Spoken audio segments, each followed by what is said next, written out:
സിനിമയിലെ story ടെല്ലിങ്ങിന് best ടൂളാണ് flash back. മുമ്പ് നടന്നൊരു കാര്യം അറ്റ് ബെസ്റ്റ് പ്ലേസിൽ റിവീൽ ചെയ്യുന്നതാണ് സിമ്പിൾ ടേമിൽ ഫ്ലാഷ് ബാക്ക്. ക്യാരക്ടറിന്റെ മൊമെന്ററി തോട്ടോ വേറെ ആരുടെയെങ്കിലും ഷെയർ ചെയ്യുമ്പോഴോ ആകാം അതിന്റെ തുടക്കം. സെക്കൻഡുകൾ മാത്രമുള്ളതോ സബ്പ്ലോട്ട് പോലെ ഇലാബറേറ്റ് ആയി വരെ അതാകാം. ഫ്ലാഷ് ബാക്കിന്റെ പൊസിഷനിങ് തിരക്കഥയിൽ കൃത്യമായി പറയണമെന്ന് മാത്രം.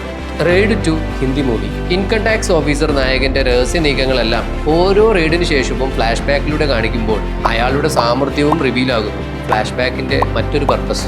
എൻ്റയർ മൂവി തന്നെ ഫ്ലാഷ് ബാക്കിൽ പറയാമെന്നതിന് എക്സാമ്പിൾ ആണ് Telugu movie hit the third case. താൻ അന്വേഷിക്കുന്ന മെയിൻ ക്രിമിനലിനെ സിനിമയുടെ തുടക്കത്തിൽ നായകൻ കണ്ടുമുട്ടുന്നിടത്ത് നിന്ന് എൻ്റയർ മൂവി പിന്നോട്ട് സഞ്ചരിക്കും. ഫ്ലാഷ് ബാക്കിന്റെ എക്സലന്റ് യൂട്ടിലൈസേഷന് ബെസ്റ്റ് എക്സാമ്പിൾ ആണ് മലയാളം മൂവി തുടരും. നായകന്റെ പാസ്റ്റ് മാത്രമല്ല അയാളുടെ മകനോട് പോലീസ് വില്ലൻ ചെയ്ത ബ്രൂട്ടാലിറ്റിയും ഫ്ലാഷ് ബാക്കിൽ വെളിപ്പെടുത്തിയിരിക്കുന്ന രീതി അക്ഷരാർത്ഥത്തിൽ മാസാണ്.